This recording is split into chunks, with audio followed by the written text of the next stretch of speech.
quase 2000 anos, essa colina romana ocupou um lugar especial nos corações dos católicos do mundo.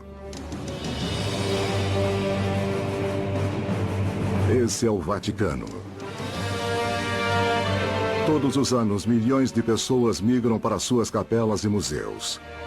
Mas agora vamos levá-lo aonde os turistas não são permitidos. Por trás das portas fechadas de um dos lugares mais misteriosos e secretos do mundo. O Vaticano é a sede da Igreja Católica de todo o mundo. É onde o Papa mora, trabalha. Buongiorno. E espalha a palavra para mais de 1 bilhão de seguidores fiéis. Nós levaremos você além da Basílica, até onde o Papa passa seus momentos mais íntimos. E nos esconderijos sombrios que detêm os segredos desta antiga instituição. Junte-se a nós nesta viagem pela história, desde o primeiro apóstolo de Jesus, escondido durante séculos nas profundas catacumbas da Basílica de São Pedro, pelos arquivos secretos do Vaticano e sua conexão com Abraham Lincoln e a Guerra Civil. Até uma parceria única que ajudou a derrubar o comunismo. Por 20 séculos, o Vaticano tem sido ligado a quase todos os principais eventos da história. Este é o Vaticano que você não conhece. Acesso secreto, o Vaticano.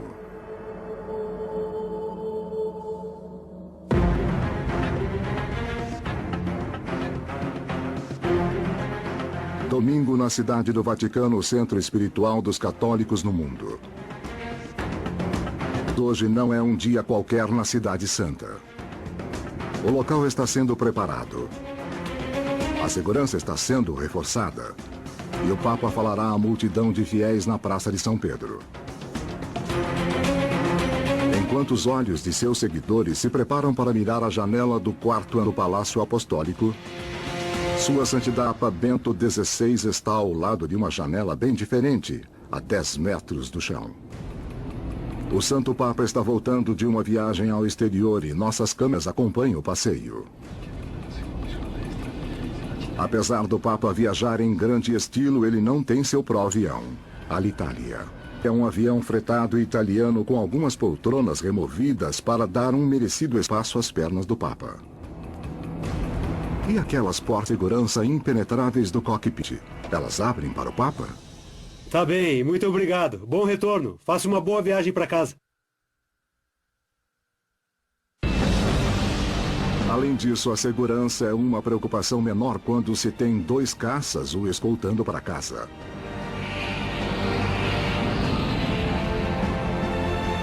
Quando o pontífice pousa em Roma, o exército italiano oferece uma carona para ele.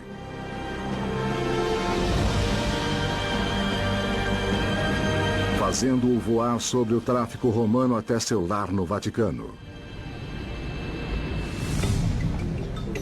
Com Sua Santidade a caminho, os secretários pessoais de Bento, Gergi e Miroslav preparam a chegada do Papa.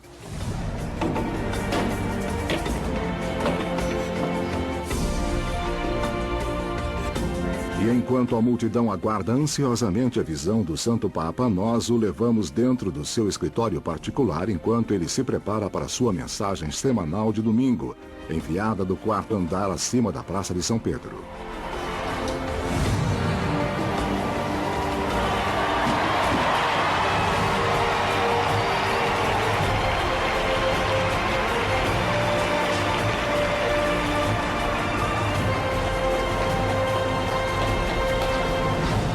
Queridos irmãos e irmãs, a leitura do Evangelho deste domingo... É um costume muito agradável, apesar de ser bem difícil ver o Papa lá da praça. Você fica olhando para uma figura em branco lá em cima, mas é tocante.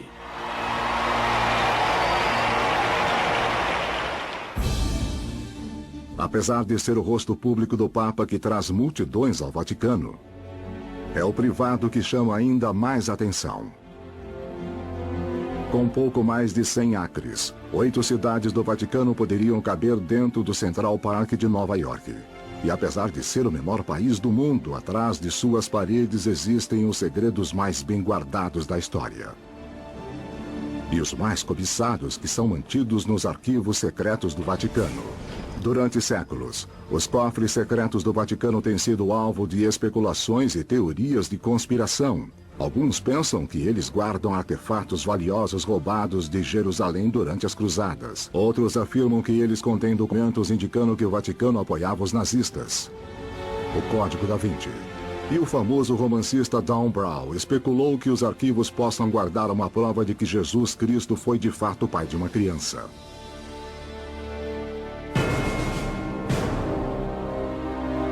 Os arquivos secretos estão escondidos à vista. Sua entrada é demarcada aqui, saindo do estacionamento dos funcionários ao lado da biblioteca. Diretamente abaixo deste estacionamento existe um abrigo subterrâneo enorme de 2 andares.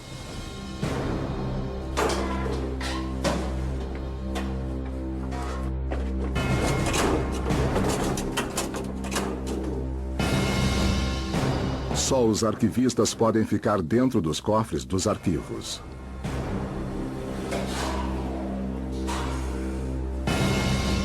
Mas nós fomos autorizados a ir mais longe e mostrar a você como é de fato dentro dos arquivos secretos do Vaticano. Luca Carboni, curador dos arquivos, concedeu o acesso extraordinário a esta imensa coleção de documentos históricos. Aqui no abrigo tem mais de 80 quilômetros de prateleiras, séculos de documentos históricos bem guardados, a correspondência de famílias reais, cartas papais e memorandos ultra-secretos. Aqui estamos em um dos 5 diferentes depósitos do Arquivo Secreto do Vaticano. Normalmente, neste prédio, é permitida a entrada somente de funcionários. Um dos documentos mais notáveis do arquivo é uma nota manuscrita de Michelangelo, datada de janeiro de 1550, enquanto ele estava construindo Pedro. O Papa estava doente e o trabalho na Basílica tinha sido interrompido. Então Michelangelo estava implorando a um bispo os 3 meses de salários atrasados que ele devia a seus trabalhadores. Eu imploro a sua senhoria, ele escreve, pelo amor de São Pedro, o seu servo Michelangelo. Muitos acreditam que essa é a origem da expressão popular pelo amor de Deus. Surpreendentemente, esta carta só foi descoberta na última década. Como poderia um documento manuscrito por um artista mundialmente famoso se perder todos esses anos? É tudo culpa de Napoleão. Em 1808, o objetivo de Napoleão de governar a Europa estava ao seu alcance. Com seus exércitos preparados no norte da Itália, ele insistiu que o Papa Pio VII rendesse os estados papais à França. O Papa respondeu excomungando-o. Então Napoleão ordenou a prisão do Papa. E para solidificar seu poder sobre o papado, Napoleão mudou todo o conteúdo dos arquivos secretos para Paris.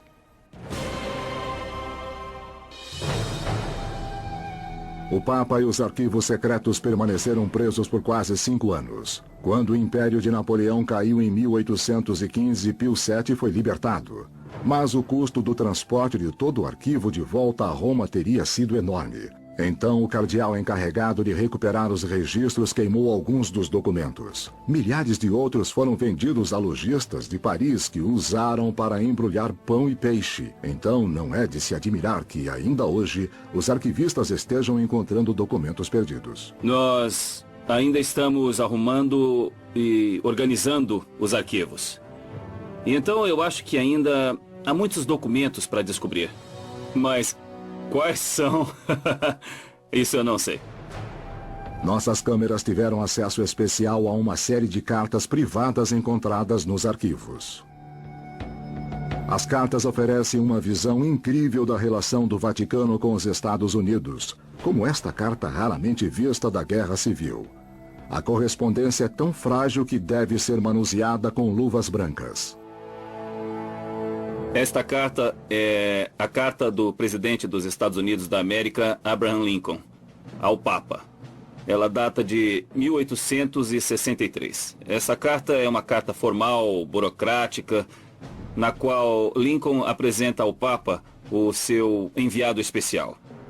A carta provavelmente foi escrita pelo secretário de Abraham Lincoln e a assinatura original do presidente nós podemos ver do outro lado. com tinta diferente. E é uma assinatura original de Lincoln. Abraham Lincoln. Quando ele enviou a carta, a guerra civil estava sendo travada. Soldados confederados invadiram o norte. A União teve mais de 250 mil vítimas, mas Lincoln não fez nenhuma menção ao conflito amargo e mortal.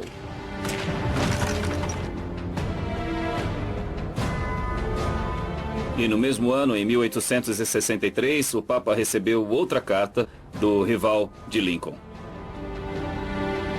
Esta carta ao Papa descreve vividamente a brutalidade da guerra civil em curso e a devastação que ela causou sobre os inocentes.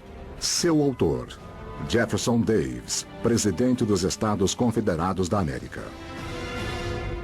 Esta não é uma carta formal ou burocrática como a de Lincoln, mas é uma carta na qual Davis descreve para o Papa o horror da guerra. A verdadeira intenção desta carta é provavelmente conseguir um reconhecimento pelo Papa do Estado Confederado. Por incrível que pareça, alguns meses mais tarde, o Papa Pio respondeu ao líder confederado. O Papa escreveu de volta, chamando o Davis de Presidi Federatarum Americi Regionum, que significa o presidente do Estado Confederado. Chamando Jefferson Davis de presidente, muitos acreditam que o Papa Pio reconhece a confederação, desencadeando uma crise diplomática em Washington. Então existem outras cartas papais escondidas nestas pilhas que possam lançar luz sobre uma história mais recente?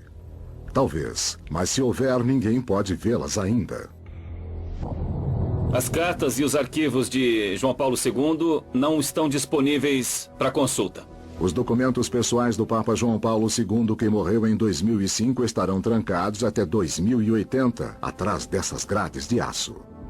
E aqui temos todos os arquivos produzidos durante o período do pontificado de João Paulo II. Como regra, os arquivos secretos não compartilham nenhum documento referente a um Papa até 75 anos após sua morte. Entre os arquivos pessoais do Papa que ainda são restritos e os milhares de documentos que ainda precisam ser descobertos, os historiadores do mundo esperam ansiosamente por outras histórias que os arquivos irão revelar. A Praça de São Pedro é a parte mais conhecida do Vaticano. Mas por trás dessas famosas colunas há uma nação inteira criada para servir a Deus, liderada por um homem. A cidade do Vaticano é um país isolado, envolto em mistério.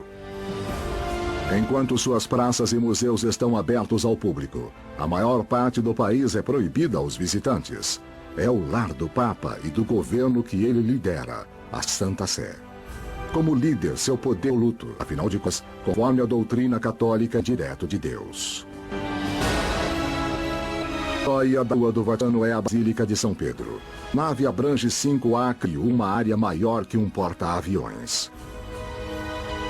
Os tesouros artísticos do seu interior atraem milhões de visitantes por ano. Mas o que os visitantes não sabem é que, escondida sob este templo a Deus, existe uma cidade dos mortos. A colina do Vaticano era uma necrópole. A cultura original, antes de Roma estar lá, era a cultura etrusca. E eles tinham uma deusa, como os deuses pagãos, chamada Vatica. E ela era a deusa dos mortos, a deusa do submundo. E ela mora na colina do Vaticano. É um bom nome para um cemitério. Hoje, a Basílica de São Pedro fica em cima desse antigo cemitério de algumas das figuras mais sagradas do catolicismo. Localizada diretamente sob a cúpula de Michelangelo, fica a entrada para um labirinto de cavernas onde as câmeras são geralmente proibidas. Ele leva a talvez o mais valioso tesouro do Vaticano. O cardeal Ângelo Comastri, decano que dirige a Basílica, nos leva através de suas grutas até ao Confessio. Uma área sagrada normalmente restrita aos membros mais poderosos da Igreja. Lá dentro há uma pista que liga ao próprio Jesus. Estamos no centro da Basílica. Estamos sob o dossel de Bernini. Estamos debaixo da cúpula de Michelangelo. Aqui você pode ver o símbolo típico de São Pedro, que é a cruz inversa. A história desta grande basílica começa em 64 d.C., quando o louco imperador Nero ateia fogo numa área a fim de abrir espaço para um novo palácio. O fogo foge do controle, quase destruindo Roma. Nero precisava de um bode expiatório. E um grupo emergente autodenominado cristãos, liderado pelo apóstolo Pedro, é o alvo perfeito. Pedro era um bandido. Ser cristão nessa época, no auge do Império Romano, é ser um traidor. Você é culpado de traição. É um crime. Nero prende os cristãos e os executa publicamente, incluindo Pedro, seu líder de 64 anos de idade, o primeiro discípulo de Jesus Cristo. Segundo a lenda, Pedro pediu para ser crucificado de cabeça para baixo. Ele achou que não era digno de morrer como seu salvador. Pedro foi supostamente enterrado numa cova rasa na colina do Vaticano. Ao longo dos séculos, esse local se perdeu. Por volta do século IV, o cristianismo passou a dominar, tanto que o imperador romano Constantino constrói uma nova igreja na colina do Vaticano. Apesar do local exato do túmulo de Pedro ser desconhecido, a igreja é construída onde dizem que seus ossos estavam. Constantino vai para onde as lendas locais mandam que ele vá. Ele constrói a primeira basílica de São Pedro. Não é inteligente fazer um memorial de um jeito bem físico por ser uma população analfabeta no local onde Pedro estava? No século XVI, o papado tornou-se rico e poderoso e começou a construir uma nova igreja digna de sua influência. Esta nova São Pedro é a obra-prima da Renascença que ainda está acima da basílica original, a qual acredita-se ser o túmulo de São Pedro. O cardeal Comastri nos leva mais profundamente pelas grutas, onde algumas partes da basílica original ainda existem. Agora nós estamos indo para o lugar mais sagrado da Basílica de São Pedro. Este lugar mais sagrado é a Capela Clementina, que detém o altar original e o coração da velha basílica. Pedro morreu aqui. Pedro foi crucificado aqui. O seu sangue foi misturado ao pó dessa colina. A sepultura de Pedro é a razão pela qual a basílica foi construída. Este é o relicário que mantém o tesouro da basílica. O tesouro encontrado aqui não é de ouro ou prata, mas algo ainda mais valioso que ainda está enterrado debaixo do altar da capela. Foi aqui em 1939 que uma descoberta impressionante foi feita no papado de Pio XII. Quando trabalhadores cavaram debaixo do chão da gruta para dar mais espaço ao túmulo de Pio XII, começaram a desenterrar antigos tijolos com inscrições misteriosas e depois ossos. Por décadas, magos do Vaticano escavaram em segredo o chão da basílica, e o que eles descobriram é incrível. Debaixo da nave de São Pedro havia um cemitério que remonta à época de Cristo. Passagem ao lado da capela, o cardeal Comastri nos dá uma rara visão dentro desse quinto antes escondido das catacumbas. Agora podemos observar de perto o resultado da escavação que Pio XII ordenou. 9 metros diretamente abaixo do altar de São Pedro, arqueólogos encontram um compartimento. Em sua parede, eles descobrem inscrições feitas à mão. Essas são inscrições feitas pelos cristãos em 200, 300 de Cristo. Eles cobriram uma inscrição muito famosa que dizia em grego Petros N. Pedro está aqui. Mas essas pichações antigas podem indicar o local de descanso final de São Pedro? Eles também encontraram uma abertura que por dentro é toda revestida com mármore, o que significa que algo precioso foi colocado nesse local. O local possuía uma caixa de ossos. Quando testados, Eles mostraram ser os restos de um homem de 60 ou 70 anos. É a idade de Pedro quando foi martirizado na colina do Vaticano. Os ossos também tinham traços de púrpura e ouro, substâncias encontradas em um cadáver em cova rasa. Uma forte indicação de que estes são Santos Pedro. As chances são muito altas que os ossos sejam do apóstolo Pedro. De qualquer modo, este é o túmulo do discípulo.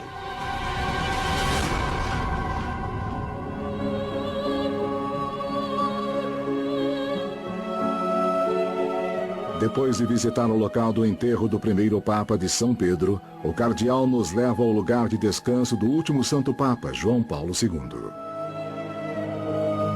Entre a primeira tumba e a tumba atual, 2000 anos se passaram.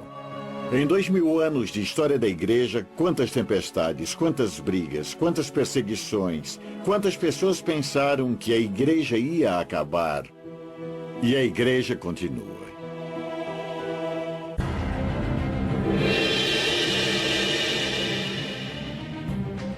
Julho de 2009. Nesse dia, a história seria feita no Vaticano.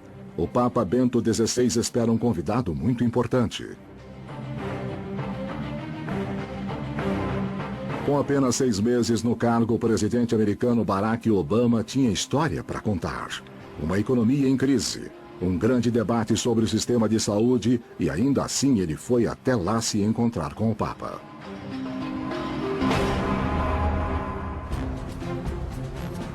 Toda vez que um presidente eleito encontra um papa, a ocasião é cheia de protocolo. Eles tiram fotos. Eles trocam presentes. É lindo. Vamos ter que achar um lugar de honra para isso. Mantendo a tradição do Vaticano, as mulheres se vestem de preto e todas usam um véu. Mas depois que a pompa e a ostentação acabam, o presidente e o Papa sentam-se para uma discussão séria.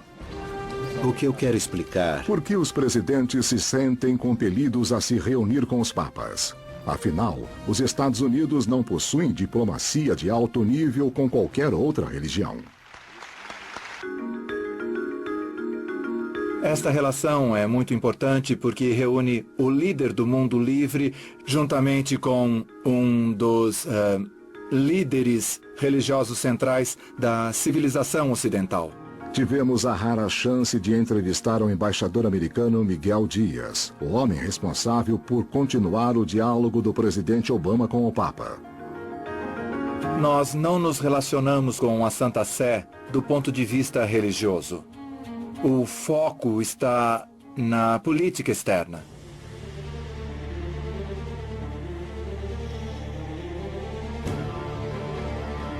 O Papa consegue influenciar 1,1 bilhão de católicos do mundo que vivem em todos os cantos do globo. E isso faz dele um poderoso aliado.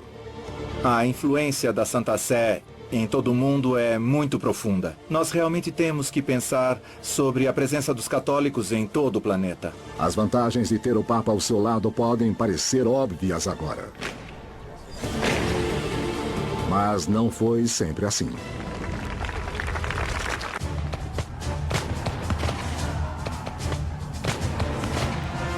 Os Estados Unidos foram criados por homens que lutaram até a morte pela liberdade de culto. Seus fundadores não queriam muita ligação com o Vaticano.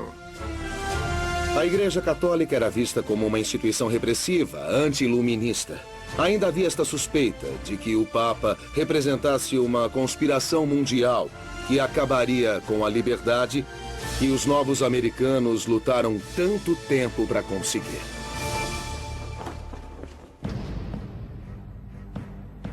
A desconfiança dos americanos contra o Vaticano continuou até o século XIX. E em 1850 o Papa Pio IX doou uma pedra de mármore para ser usada na construção do monumento de Washington. Quando a noite chegou, uma multidão anticatólica nervosa pegou a pedra papal, a despedaçou e a jogou no rio Potomac.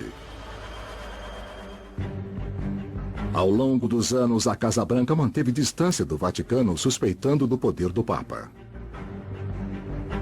Esses temores vieram à tona em 1960, quando John Kennedy se candidatou à Casa Branca como o segundo candidato de um partido de maioria católica. Alguns eleitores temiam que ele se tornasse uma marionete do Papa. Sua igreja declarou que tem o privilégio, o direito e a responsabilidade de dirigir os seus membros em várias áreas da vida, incluindo a esfera política. Eu não sou candidato católico a presidente. Sou o candidato do Partido Democrata para presidente, que por acaso também é católico.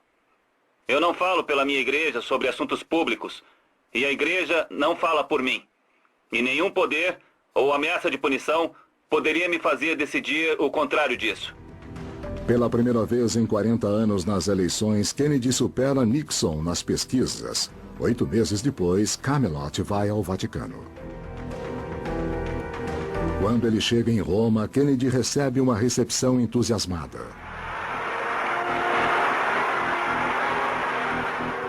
Mas nos Estados Unidos, alguns ainda estão preocupados. Houve debates sobre sua identidade católica, que são preocupações legítimas quando se trata da primeira emenda e a separação entre a igreja e o Estado.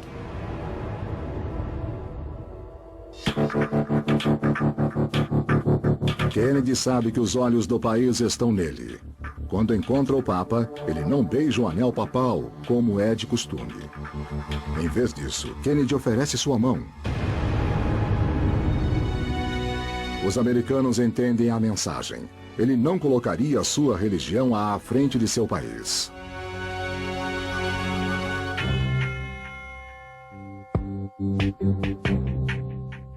Mas Kennedy ajuda a acalmar as tensões entre os Estados Unidos e o Vaticano. Alguns argumentam que se John Kennedy não fosse assassinado, talvez seu segundo mandato levasse a um aprofundamento das relações. Mas o que no final aproxima a Casa Branca e o Vaticano é a ameaça de aniquilação nuclear.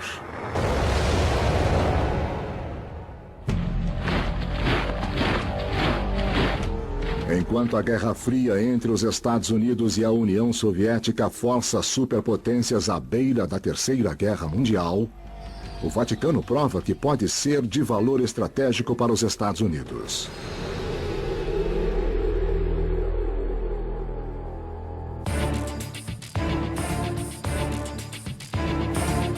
O presidente Ronald Reagan faz a sua primeira visita ao Papa João Paulo II em julho de 1982. O político conservador e o padre polonês logo percebem que eles compartilham uma convicção comum, que o comunismo é uma ameaça aos direitos humanos em todo o mundo.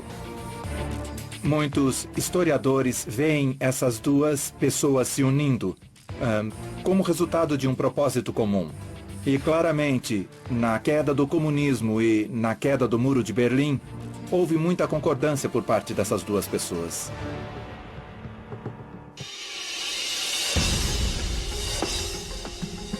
Enquanto Reagan intimida os soviéticos com um acúmulo de mísseis, o Papa João Paulo se reúne secretamente com o chefe da CIA americana.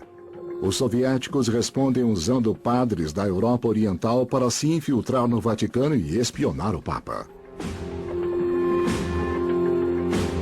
Logo depois, em 1984, os Estados Unidos abrem a sua própria embaixada no Vaticano. 5 anos depois, o Muro de Berlim desmorona e um novo capítulo é aberto nas relações entre o Vaticano e os Estados Unidos. Faz um pouco mais de 27 anos agora que temos relações diplomáticas formais. Ao longo dos anos, o Vaticano tem provado ser uma fonte de informações valiosas. Nenhuma outra organização global tem cidadãos vivendo e trabalhando em quase todos os países do mundo. O Papa tem olhos e ouvidos em toda parte. É isso que faz dessa relação um ótimo lugar para escutar o mundo. É por isso que o Vaticano é chamado de um grande posto de escuta. A comunicação pode produzir a informação necessária em tempos de crise, mas também em tempos de paz e tranquilidade.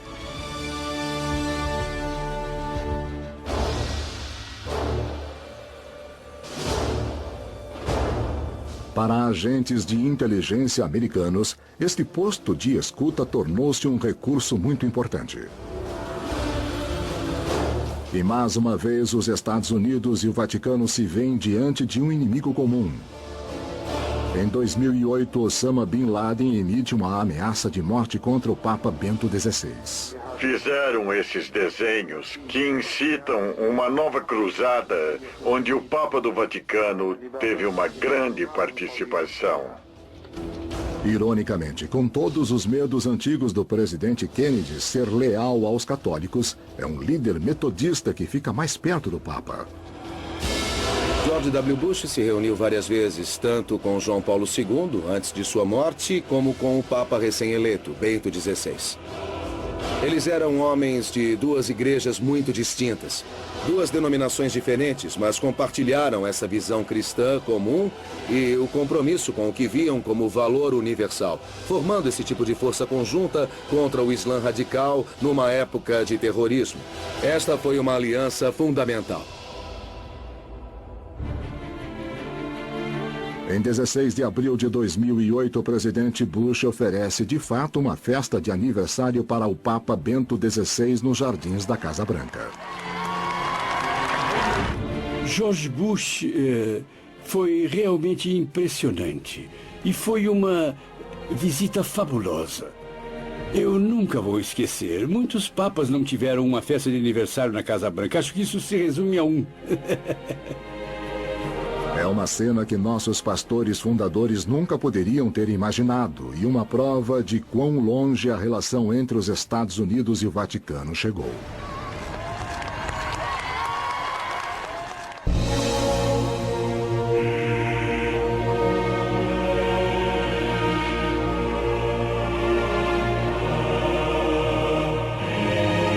Mais um dia no Vaticano. E a Cidade Santa se prepara para receber mais de 30 mil visitantes diários.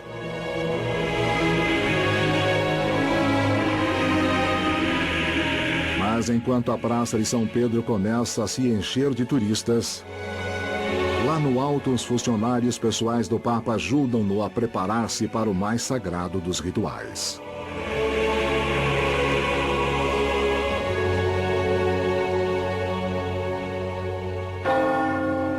Essa é a capela privada do Sumo Pontífice. Todos os dias às 7 horas, o Santo Papa celebra uma missa privada. Bento XVI é o Papa número 265 de uma linha de papas que remonta a quase 2000 anos. A palavra Papa não tinha sido usada até vários séculos depois de Cristo. É uma palavra baseada na palavra grega Pai. E o Papa é o Santo Pai. É realmente um termo de honra. Ele é o vigário de Cristo. Aquele que está no lugar de Cristo na terra.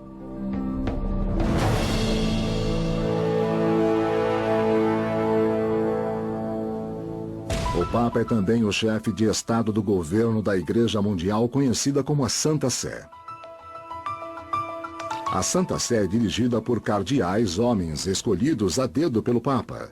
Eles não têm o nome da ave. A ave tem o nome deles. O vermelho simboliza o sangue que estão dispostos a derramar em serviço do Santo Papa. Ninguém pode dirigir uma aglomeração de 1,1 ou 1,2 bilhões de almas em todo o mundo. Então eles têm essa superestrutura de gestão. A razão de haver a necessidade de um Papa é que você precisa de alguém para ser o juiz final, o árbitro, aquele que vai apitar o jogo. Sua Santidade também atua como diplomata-chefe para a Igreja, chamando os líderes mundiais e exercendo a influência católica sobre quem está no poder. Eu quero abençoar a França e o presidente. Em 2008, o Papa Bento viajou a Nova York para falar nas Nações Unidas. Enquanto estava lá, ele tomou emprestado o helicóptero Marine do presidente e recebeu proteção do serviço secreto. Foi apenas a 4ª vez que um Papa visitou um organismo internacional, e Bento ganhou uma bela recepção.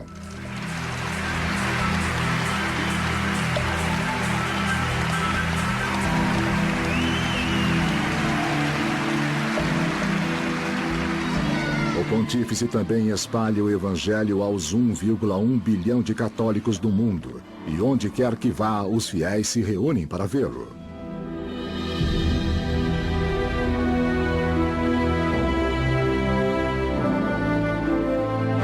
Em ocasiões mais sombrias, como visitar os socorristas do Marco Zero. Sua simples santa presença proporciona conforto.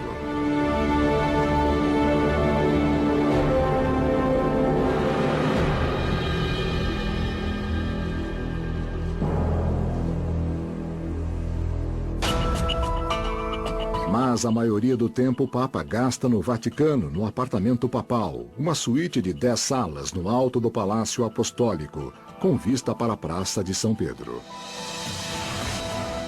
Buongiorno. Neste olhar raro do escritório privado de Bento XVI, temos uma ideia de um típico dia de trabalho.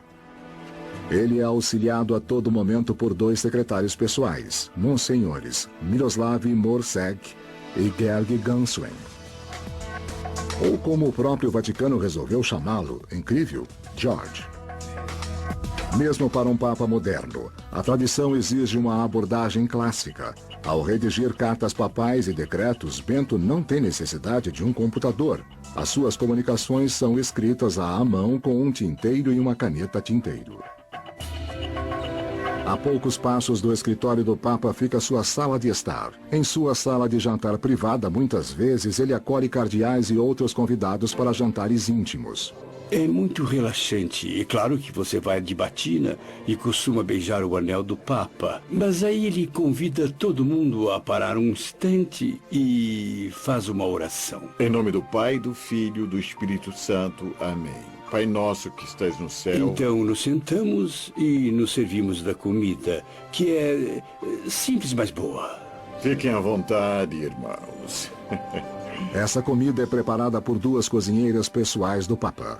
Mas um dos deleites favoritos de Bento não precisa de muita preparação. É Fanta laranja. Após um longo dia, sua santidade pode às vezes ser encontrada em sua sala de estar, onde ele gosta de relaxar e assistir ao noticiário. Bento XVI também mantém um piano em sua sala de estar, e embora raramente ele tenha tempo de tocar, ocasionalmente pode-se ouvir Schubert, emanado do apartamento papal. Talvez a sala mais impressionante do Papa seja um closet, elaborado chamado sacristia. No interior, há alguns dos tesouros mais valiosos do catolicismo que foram usados por papas durante séculos. O irmão Eduard Dahlen é um monge agostiniano que nos dá acesso especial a esse acervo de valor inestimável. Isso não é um museu, é um tesouro, onde as coisas preciosas com significado para o Papa são mantidas. E a grande maioria das coisas aqui ainda são usadas pelo atual Papa. Em uma tradição que remonta a séculos, ele e 2 outros monges ficam a cargo de cuidar de suas vestes, mitras e outros acessórios. Notavelmente, cuidar destes itens preciosos é a única responsabilidade terrena dos monges. Deste lado, nós temos mitras diferentes. Essa foi usada pelo Papa João Paulo II. Estes são anéis usados por diferentes papas. E aqui nós temos as cruzes peitorais que o Papa usa normalmente. Aí é onde eles guardam o cajado do Papa chamado báculo. Bento leva nas principais procissões. Isto não é para andar. É o sinal de sua autoridade, seu poder espiritual.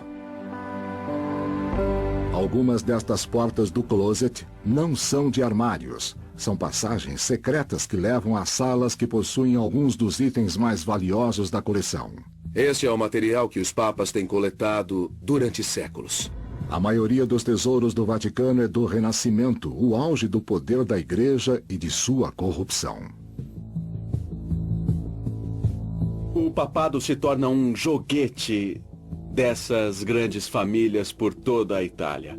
Essas famílias começam a subir ao poder. E essas famílias, depois de terem esse acesso, têm tanto dinheiro que começam a desejar e a assumir a autoridade em um nível mais amplo. O papado torna-se a maior joia da coroa. E que melhor coisa poderia um pai ou uma mãe querer para o seu filho do que esse filho ser um papa? Uma dessas famílias são os Borgias.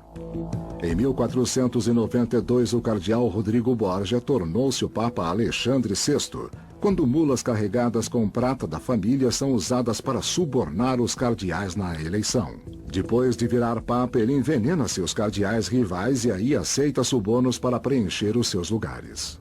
É certo que havia papas que não eram os mais santos dos homens. Houve uma corrupção estabelecida por indivíduos que se tornaram ambiciosos pelo poder secular. E, infelizmente, não foram grandes momentos na história da igreja. Esses papas viviam como reis, eram corruptos, debochados, faziam festas suntuosas. Eles construíram palácios luxuosos para si. Faziam a Paris Hilton parecer uma verdadeira mendiga. Foram esses papas terríveis, esses papas malignos, que criaram as coisas que os bandos de peregrinos até hoje vão ver no Vaticano. É uma ironia e tanto, não acha?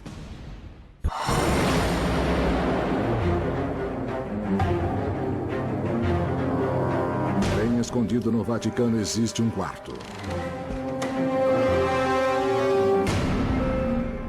onde podem ser encontrados os tesouros mais valiosos do Papa.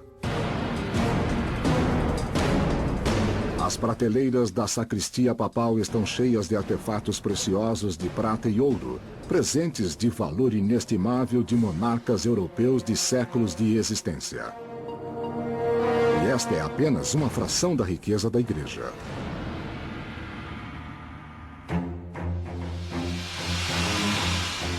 Considere todos os tesouros sagrados dentro da Basílica de São Pedro, ou as milhares de obras-primas insubstituíveis dentro dos museus do Vaticano. O que você vê no Vaticano é apenas a metade. Reis, generais, ladrões e bárbaros já levaram um monte de coisas ao longo dos séculos. Imagine se tudo estivesse lá. A Capela Sistina sozinha está estimada em 800 milhões de dólares. Toda essa riqueza notável levanta a questão: o quão rico é o Vaticano? A resposta é complicada.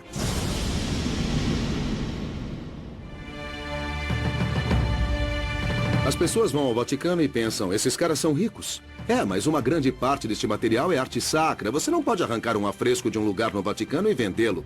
Não pode vender essas coisas na internet. É impagável. A arte pródica que associamos com o Vaticano foi encomendada no auge do poder do papado durante o Renascimento.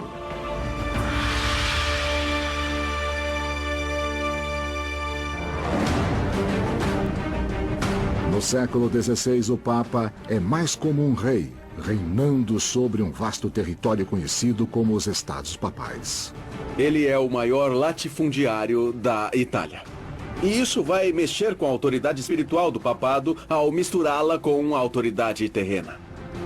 Os papas cobravam impostos, usavam exércitos para confiscar as riquezas de seus inimigos e acumulavam fortunas afirmando o seu poder como reis.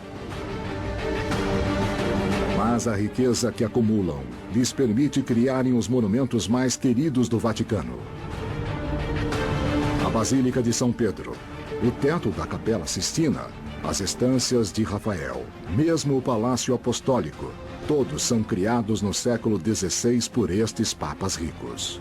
Mas é claro que tudo isso foi destruído no século XIX.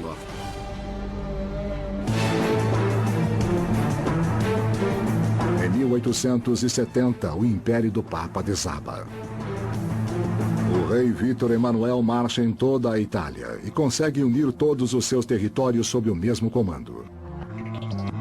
Pela primeira vez desde os tempos do Império Romano, a Itália está unida. O Papa e as forças papais foram varridos de volta para a cidade de Roma. E alguns anos mais tarde, para os 108 acres da cidade-estado do Vaticano que vemos hoje. Vítor Emanuel é aclamado como o pai da nova Itália. Mas para o papado é um desastre. O Papa, antes o governante de toda a Itália Central, fica preso no interior das muralhas do Vaticano. Todas as suas terras e receitas fiscais se foram. O Papa era um prisioneiro do Vaticano. Ele já havia governado o mundo conhecido. E acabou. Difícil de acreditar. Mas na virada do século XX, o Vaticano estava quebrado. Finalmente, em 1929, a Itália concorda em permitir que o Vaticano exista como um país separado. E paga ao Papa 92 milhões de dólares, 1,1 bilhão em dólares de hoje, como compensação pela perda dos estados pontífices.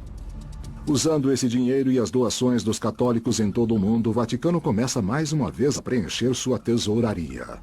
Então, quanto a igreja tem hoje?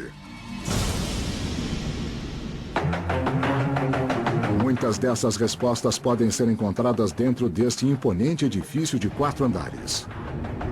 Por trás da Basílica de São Pedro. Este é o Palácio do Governo, o prédio do comando da cidade do Vaticano.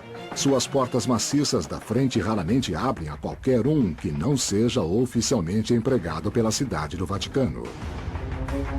Mas se você conseguir chegar ao 2º andar, você encontrará os escritórios do presidente da governadoria. Eu respondo ao Papa, é claro. O Santo Papa é o chefe deste pequeno estado.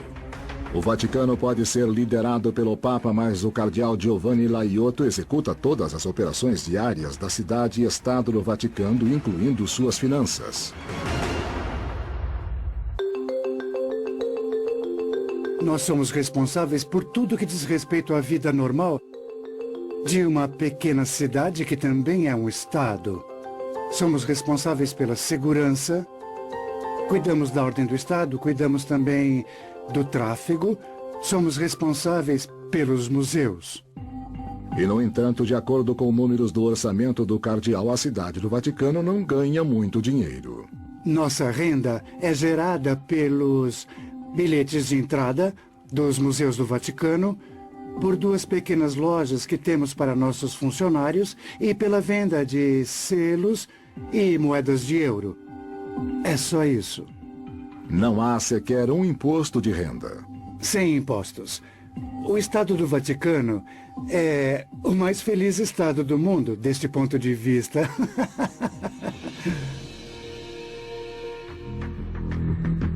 Talvez o cardeal devesse considerar um imposto de renda. De acordo com seu orçamento de 2009, a Igreja Católica em todo o mundo teve cerca de 320 milhões de dólares de despesas e só ganhou 315 milhões. Nos últimos 2 anos, nós entramos em déficit. Só porque seu orçamento está no vermelho, isto não significa que o Vaticano não tenha dinheiro. O verdadeiro segredo da riqueza do Vaticano está aqui em uma torre de pedra antiga.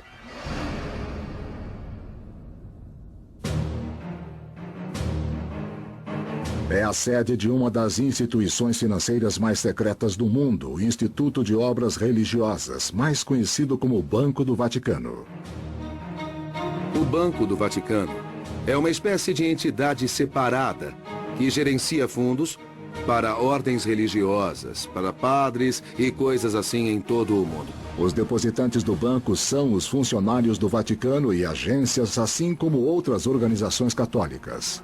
O banco investe seu dinheiro através de vários fundos, e suas receitas são usadas para apoiar obras religiosas em todo o mundo. A quantidade de riqueza que o Banco do Vaticano controla é um segredo muito bem guardado. Não sabemos quantos bilhões de dólares são mantidos no Banco do Vaticano. Em 1994, um funcionário do banco revelou que eles tinham cerca de 4 bilhões de dólares em depósitos e talvez mais de 1 bilhão de capital de giro, mas é tudo uma hipótese.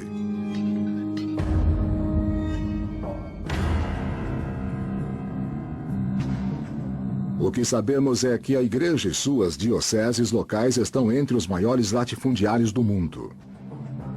Na cidade de Nova York, o valor de suas propriedades é estimado em até 2,5 bilhões de dólares. Em Roma, As terras ocupadas pelo Vaticano estão avaliadas em cerca de US$ 1,5 bilhão.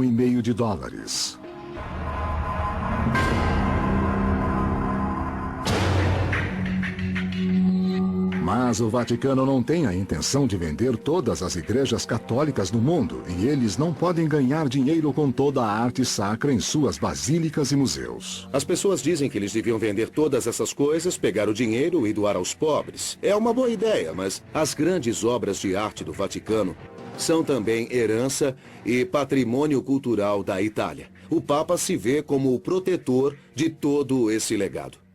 E mesmo com os lucros do Banco do Vaticano, ninguém no Vaticano ganha salários altos ou bônus anuais.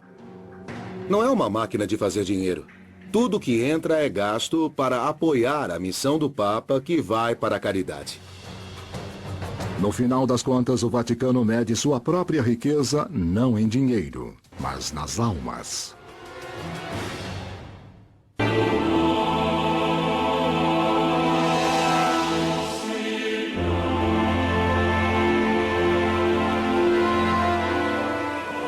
Entre as milhares de pedras de granito da Praça de São Pedro existe uma pedra branca.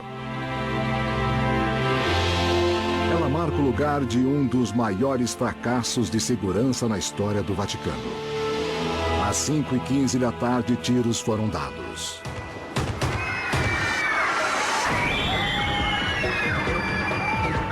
O Papa João Paulo II foi baleado 4 vezes a queima-roupa.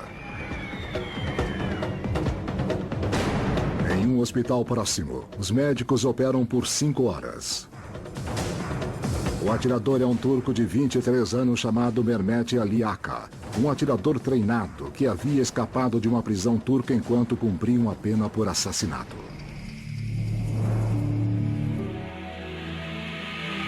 Milhares de fiéis seguidores do Papa João Paulo II se reuniram na Praça de São Pedro para realizar uma vigília em lágrimas e aguardar notícias do destino de seu líder espiritual.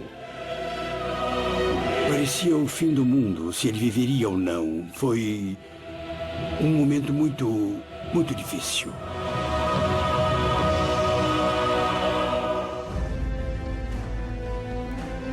Para o alívio de seus seguidores, o Papa João Paulo se recupera incrivelmente.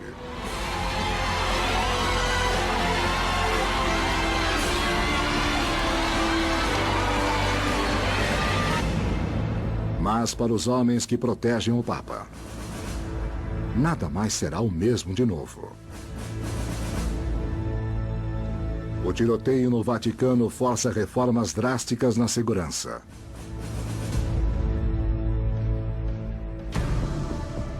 Mais tarde naquele ano, o Vaticano introduz uma nova medida de segurança que fascina o público.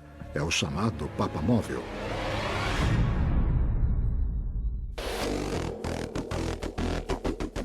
O Papa Móvel que Bento usa hoje é um utilitário da Mercedes-Benz feito por encomenda.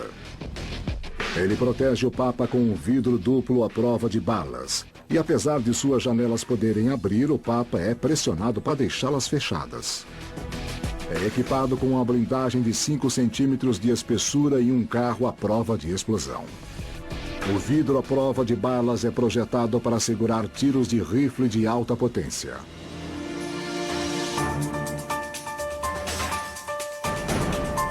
Quando encontra o público na Praça de São Pedro, o Papa Bento prefere usar um carro aberto, tornando-o mais acessível ao seu rebanho.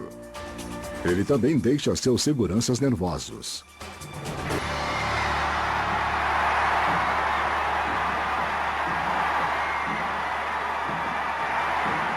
Esta incrível visão por trás da cabeça do Papa mostra como ele é vulnerável.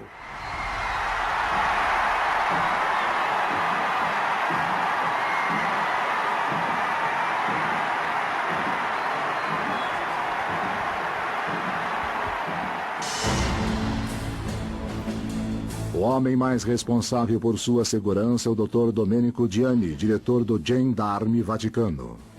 O corpo de gendarmeria é a polícia do Estado do Vaticano e é responsável por todas as questões relativas à segurança.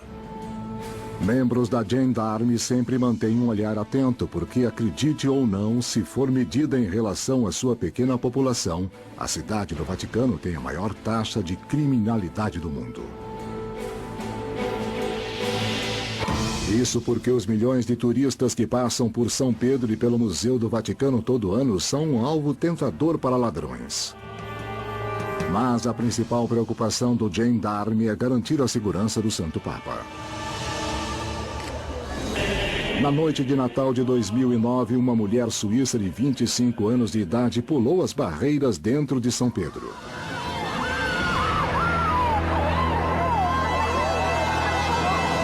A agressora conseguiu empurrar Bento para o chão de mármore da Basílica.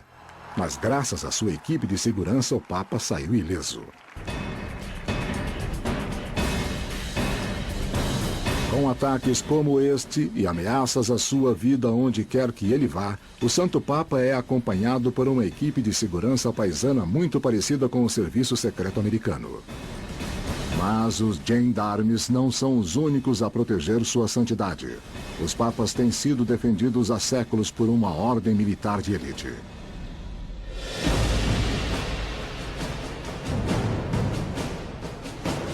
Eles são chamados a Guarda Suíça. Atenção, atenção, soldados! Preparar! A Guarda Suíça do Papa serve exclusivamente como sua protetora pessoal. Todos os 135 guardas são de fato suíços. E todos foram submetidos a treinamento militar no exército suíço.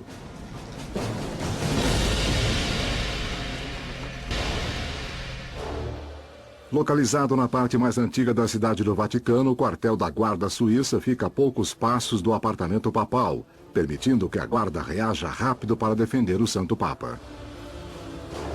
O guarda Hans Breitenmauser protege o Papa há 13 anos. Ele nos leva para dentro do arsenal da Guarda Suíça, uma área além dos limites dos turistas, que detém armas usadas para proteger os papas por séculos. Essa parte do arsenal é um museu de armas antigas que temos desde o século XV. E o mais interessante desses capacetes é que aqui você vê o selo papal de Júlio II, fundador da Guarda Suíça. A Guarda Suíça nasceu em 1505, quando o Papa Júlio II contratou sua própria força de mercenários para a proteção. Não se engane pelo seu traje cerimonial. Eles podem ser o menor exército no mundo, mas a Guarda Suíça é uma força militar muito real. A Guarda Suíça tem atiradores altamente qualificados, que treina com rifles de assalto SG-550 e submetralhadoras MP-7 com balas que furam uma blindagem. Fogo!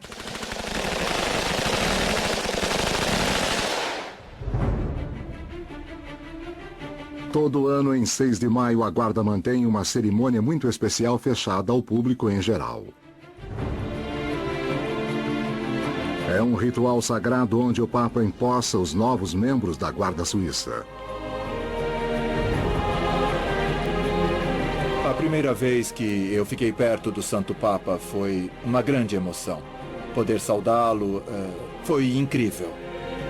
A data tem um significado especial para a Guarda. É o aniversário de seu maior sacrifício. Em maio de 1527, Roma foi invadida por Charles V e seu exército de 16 mil homens. A cidade foi tomada. Os homens correram pela igreja em seus cavalos. Então Roma leva um checkmate, leva um soco bem na boca. Seria possível que o papado estivesse no fim? Em menor número e encarando a morte certa, 147 guardas suíços lutaram bravamente nos degraus de São Pedro, enquanto a antiga cidade era saqueada. Eles foram abatidos, mas sua missão foi um sucesso. Enquanto davam suas vidas pelo Santo Papa, um destacamento de guardas escoltou o Papa Clemente em segurança para fora do Vaticano. Ele precisou fugir para se salvar. Ele teve que fugir e ser salvo pela Guarda Suíça, esses mercenários. Ele foge por uma passagem secreta da igreja para o Castelo Sant'Angelo. O Pocetto de Burgo é uma rota de fuga de 800 metros construída dentro de um muro no ano de 852.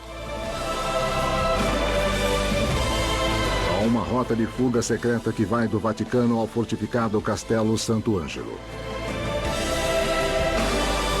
Aqui o Papa Clemente lutou contra os invasores durante 8 dias antes da rendição. Mas a guarda suíça e o Pocetto salvaram sua vida. 25 de março de 2005. Sexta-feira Santa.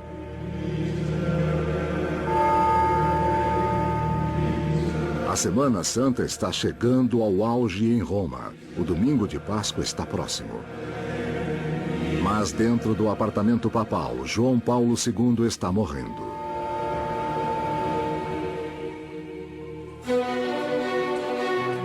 Na última parada da tradicional procissão da cruz na Sexta-feira Santa no interior do Coliseu Romano, os fiéis são recebidos com sua imagem transmitida ao vivo de sua capela particular. Ele não sabia disso. Ele viu a sua imagem no Coliseu. E ele estava lá em seu templo privado. Eu quase comecei a chorar porque foi muito emocionante ver aquilo. 27 de março de 2005.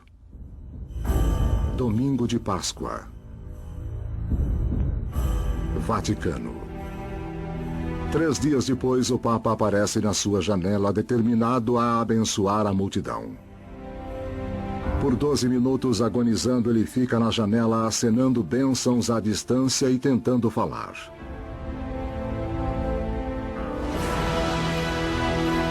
Será sua última aparição pública.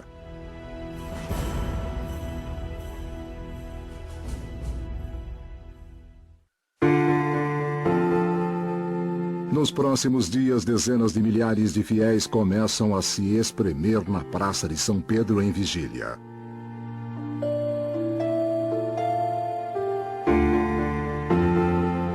Em 2 de abril, por volta das 13h30 da tarde, o Papa sussurra para seus 2 assistentes fiéis: "Deixe-me ir à casa de meu pai." E ele entra em um coma. Às 9h37 da noite, o Papa João Paulo II é declarado morto. Aos 37 minutos depois das 9, nosso amado Santo Papa, João Paulo II, voltou para a casa do Pai.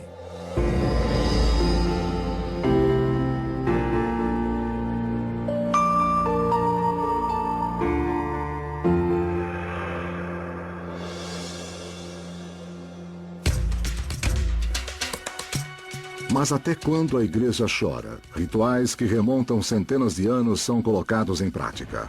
Rituais que garantirão uma transição de papado tranquila. Uma morte papal é um tiro de partida para um sistema muito bem delineado. Há procedimentos que têm de acontecer, não há perguntas.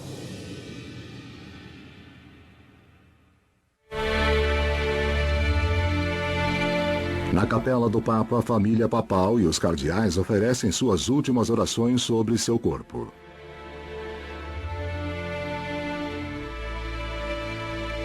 Em seguida, seu corpo é colocado como está na Sala Clementina, onde dignatários e chefes de Estado vêm prestar suas últimas homenagens.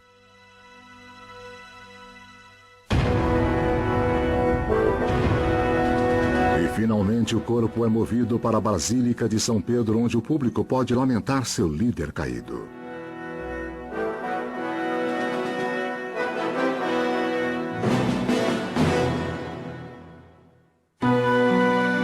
Tradicionalmente, o Papa é colocado em um caixão de cipreste com uma seda branca que cobre suas mãos e rosto. Quando a última oração é recitada, o Papa é levado para as catacumbas sob São Pedro, onde ele é finalmente sepultado.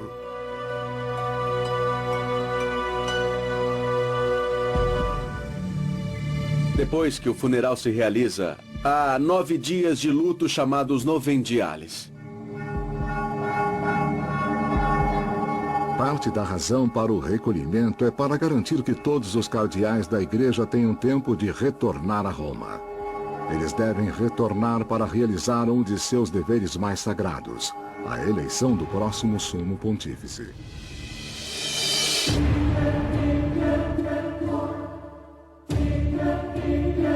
Ela é chamada de conclave.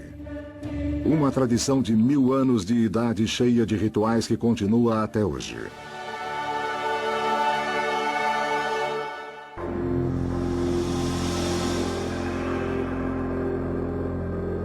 Nestas imagens dramáticas do conclave mais recente na Capela Sistina, os cardeais colocam suas mãos sobre a Bíblia e juram manter o procedimento secreto.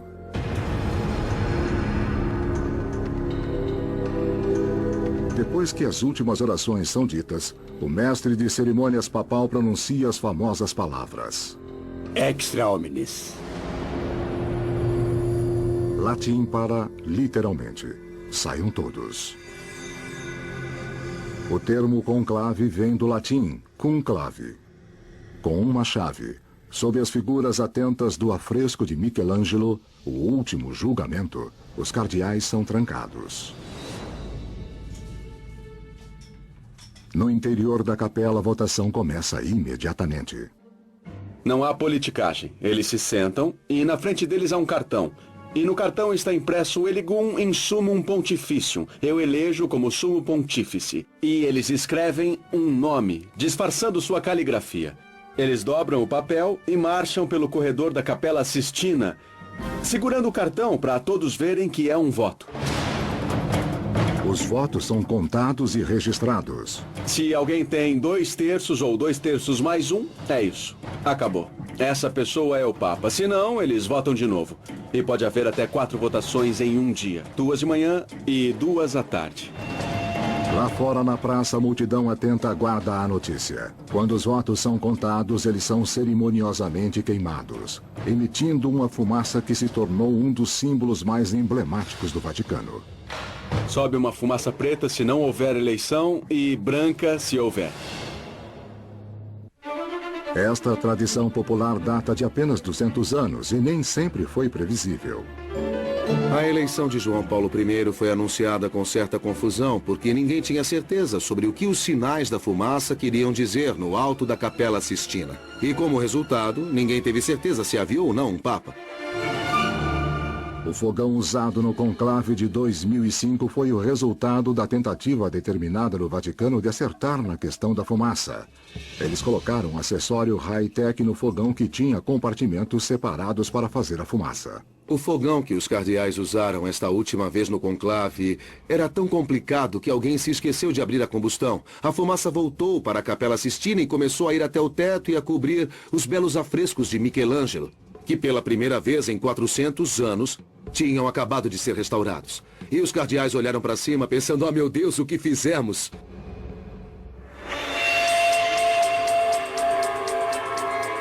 Seja o nosso anjo.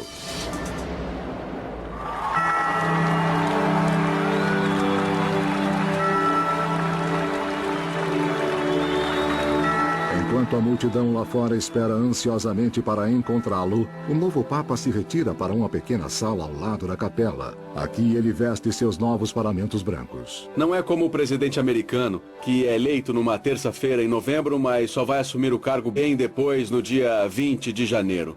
Esse homem vira Papa naquele momento. O novo Papa então retorna à Capela Sistina para saudar os cardeais e anunciar seu novo nome. Quando um homem é eleito Papa, perguntam para ele por qual nome ele quer ser chamado. Mas por que o Papa muda de nome? Em 533, um homem foi eleito Papa e seu nome era Mercúrio. E acharam uma ideia muito ruim ter um deus pagão romano como o seu Papa. Então ele assumiu o nome João, foi João II.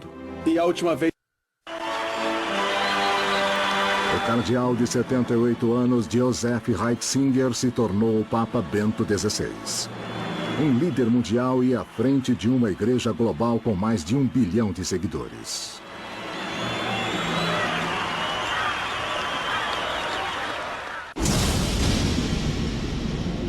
Muitos supõem que o Vaticano, a fortaleza icônica de cristianismo, não gosta da ciência. Mas, ao contrário desta crença popular, a Igreja tem uma tradição científica que remonta séculos. Destacando-se dos longos corredores dos museus do Vaticano, esta torre quadrada fica fora dos limites das multidões de turistas que passam abaixo. Mas por dentro é uma das salas mais notáveis do Vaticano.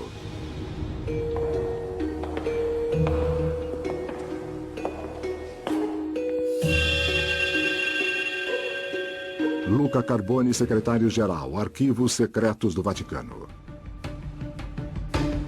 Construída em 1580, ela é chamada a Torre dos Ventos. O calendário juliano foi instituído em 45 a.C. pelo próprio Júlio César. Mas no momento em que a torre foi construída, havia a suspeita que o calendário de César estava deslizando. César. Toda essa sala é um instrumento científico criado para mostrar ao Papa que o antigo calendário juliano estava errado.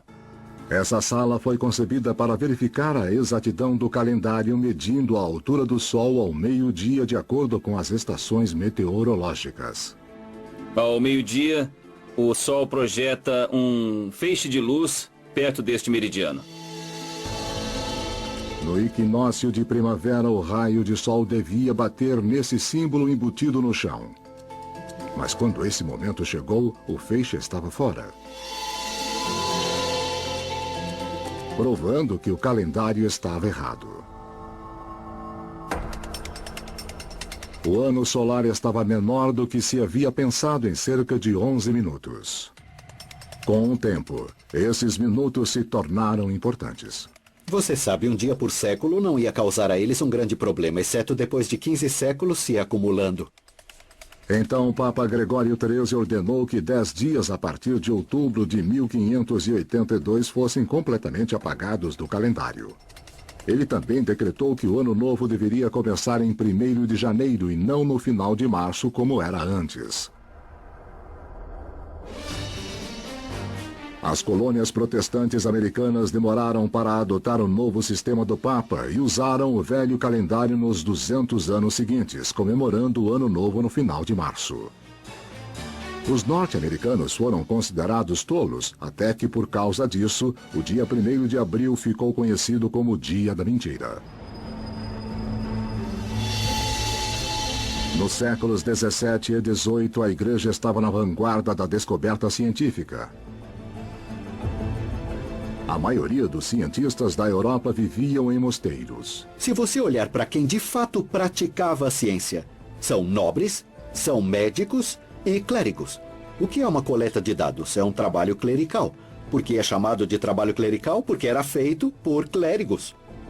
Mas foi durante essa época de exploração científica que a Igreja ganhou a reputação de inimiga da ciência. Muita gente, quando quer dizer que a Igreja foi sempre anti-ciência, cita o Galileu. Galileu Galilei, agora conhecido como o pai da ciência moderna, foi um físico, astrônomo e matemático italiano do século XVII. Inspirado pelas teorias de Copérnico, Galileu descobriu evidências de que a Terra, na verdade, gira em torno do Sol. A ideia de que a Terra girava em torno do Sol e não o contrário, como sempre haviam ensinado, era uma coisa muito assustadora. Não era algo que o Vaticano estava pronto para aceitar. Houve muito medo ao informarem sua decisão e a condenação de Galileu. E também foi uma questão de autoridade. Eles não gostaram do fato de Galileu dizer, olha, esse é o lance, não há como vocês negarem. Eles disseram, sim, há um modo de negarmos isso, porque até dizermos que é um fato, não é um fato. Julgado ante a Inquisição sob suspeita de heresia e obrigado a retratar publicamente seus pontos de vista, Galileu foi condenado à prisão domiciliar, forçado a manter sua visão de mundo a portas fechadas para o resto de sua vida. O Vaticano já percorreu um longo caminho desde a época de Galileu e não mais toma a Bíblia como verdade científica. Uma das coisas que se sabe sobre o livro de ciências hoje é que daqui a 10 anos estará desatualizado. A Bíblia não sai de moda. Portanto, a Bíblia não é um livro de ciências. Você não faz nenhum bem a ela ao transformá-la em um livro de ciências.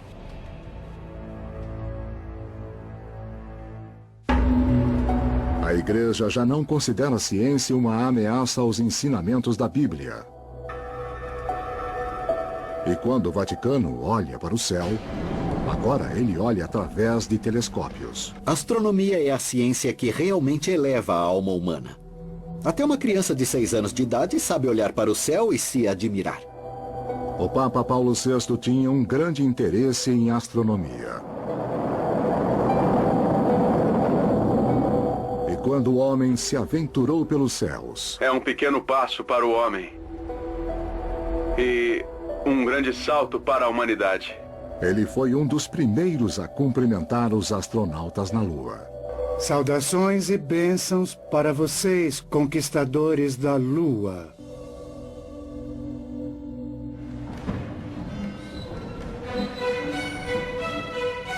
Colocado ao lado da residência de verão do Papa em Castel Gandolfo, fica o Observatório do Vaticano. Dê uma boa olhada, porque ele não está incluso em nenhum roteiro. Aqui o Vaticano continua sua longa tradição de apoiar os padres cientistas.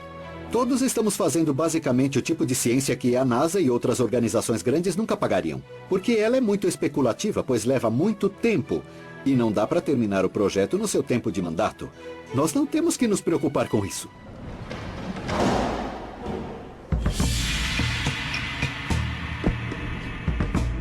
A igreja é agora tão progressiva que em 2009 o Vaticano organizou uma conferência para discutir a possibilidade de haver vida em outros lugares do universo. É a pergunta que mais recebemos. Você batizaria um alien? Só se eles pedirem para eu os batizar. E pelo que sabemos, a água é venenosa para eles. Você tem que tomar cuidado com isso. A religião é a razão de eu fazer ciência. A grande coisa em contemplar essas questões de haver aliens ou se um computador vai ser inteligente não é porque vamos chegar a uma resposta. Nós não sabemos a resposta. É porque nos obriga a pensar nas perguntas de uma maneira mais profunda. Porque a religião e a ciência definitivamente sobrepõem-se em um lugar, e esse lugar é o ser humano, que faz a ciência e tem a religião. Hoje o Papa é uma celebridade mundial. Onde quer que vá, é saudado por uma multidão de pessoas. Seja por uma fé profunda ou pela simples curiosidade. Mas o Papa não está interessado na fama. Ele quer só uma coisa.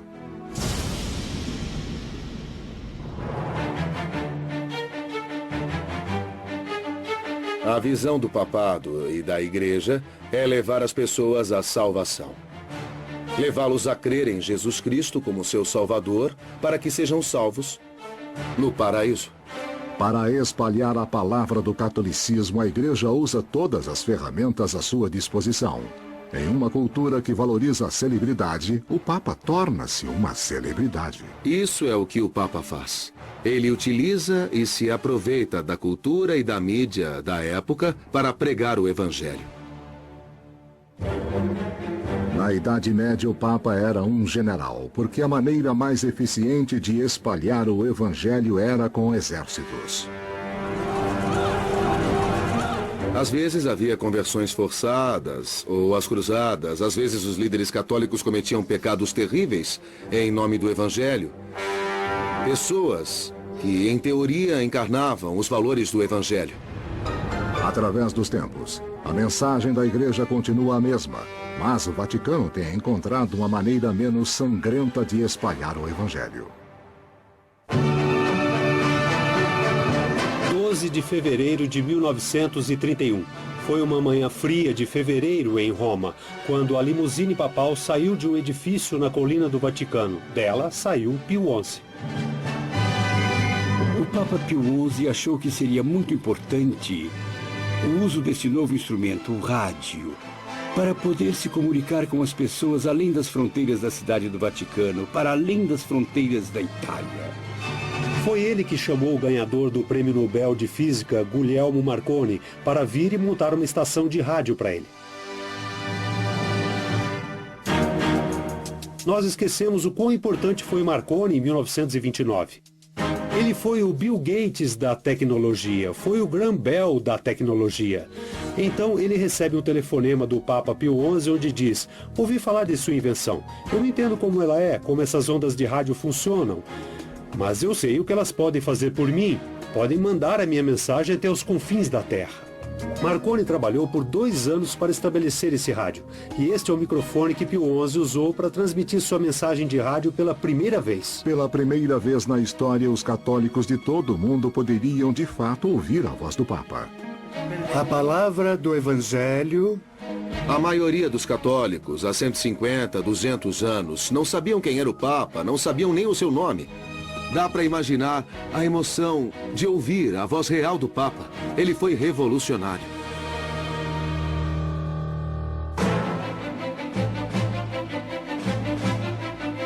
Hoje, a Rádio Vaticano emprega cerca de 400 pessoas. Para o Papa, ela continua sendo a maneira mais eficaz de pregar o Evangelho. Sean Patrick Lovett é o responsável pela transmissão da mensagem do Papa aos mais distantes recantos do globo. E hoje ele convidou nossas câmeras aos bastidores. Rádio Vaticana, Serviço Central de Informação, francês, inglês e italiano, programa chinês. Nós transmitimos em 40 línguas diferentes. Representamos 90 nacionalidades. Por isso, aqui dentro é como se fosse uma miniatura das Nações Unidas. Em muitos dos países que o Vaticano espera alcançar, o rádio é o único elo com o mundo exterior. Razão pela qual o Vaticano gasta 25 milhões de dólares por ano nesta operação, cerca de 1/12 do total do seu orçamento. Rádio é o meio tecnológico que continua a adaptar-se às necessidades modernas e aos tempos modernos. Eu queria agradecer. O rádio ainda é o meio que o Vaticano usa para ir além de todas as fronteiras. Mas foi a televisão que transformou o Papa em uma celebridade. A televisão, em particular, tem realmente transformado o papado. Agora você tem papas que são estrelas da mídia, praticamente, juntando seu rebanho em todo o mundo. O Papa, de certo modo, tornou-se padre da paróquia de todo o mundo. O mestre incontestável das ondas televisivas foi o Papa João Paulo II. As câmeras transformaram o comunicador carismático em um dos papas mais populares de todos. Por João Paulo II ter sido um ator, ele tinha o dom de poder se comunicar com as pessoas usando habilidades teatrais sem ser teatral. Ele se ajoelhava, beijava o chão, se inclinava para beijar pessoas doentes. Ele era um mestre da ação simbólica. E aquilo era perfeito para a televisão.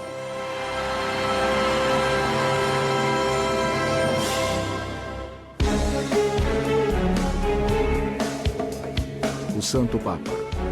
Agora uma nova mídia tem se apresentado ao Vaticano como uma ferramenta para o evangelismo. E mais uma vez pode transformar o papado. Essa é a era do Cyber-Vaticano.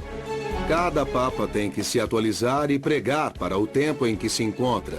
Se é Facebook ou Twitter, Jesus pregou sobre as aves do ar. E agora, nós tuitamos sobre o Evangelho. Google Itália. Por cerca de 2000 anos, a mensagem do Papa para as massas tem sido um diálogo de mão única. Mas agora, com a internet, as massas podem responder. A mensagem continua a mesma, mas a mídia é que muda.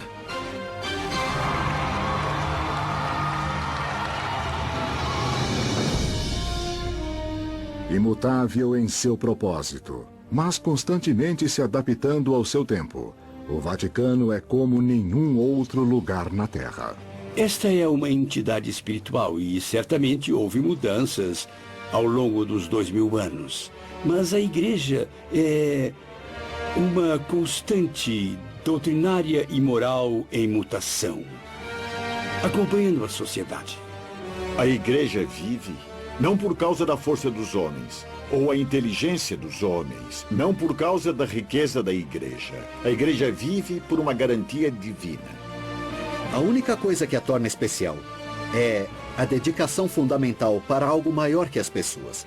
E enquanto isso estiver nos guiando, enquanto o Espírito Santo estiver lá, ela vai ser fundamentalmente o mesmo lugar. A Igreja está tentando estar no mundo, mas não ser do mundo. E vencer o imediatismo a favor de algo duradouro é o que todos nós queremos em nossas vidas.